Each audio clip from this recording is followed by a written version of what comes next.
New evidence discovered in Goy's death.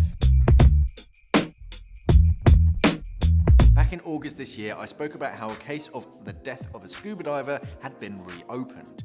In that story, I talk about how Goy was diving for crayfish off the South Island in New Zealand, and sadly she didn't resurface, only to be found dead 2 days later on Motunau Beach.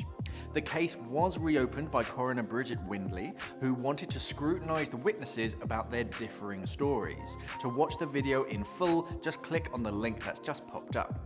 Okay, so because the case had been reopened, new evidence has emerged that the fellow divers she was actually diving with didn't want the police to find her body. In fact, since I filmed that first piece of news, the case had been closed again and then reopened. It turns out that the evening that Goy failed to surface, one of the divers went to the other diver's house and told him that he hoped that her body is never found. And if they do, he hoped that it wasn't for some time so that they couldn't work out what happened to her.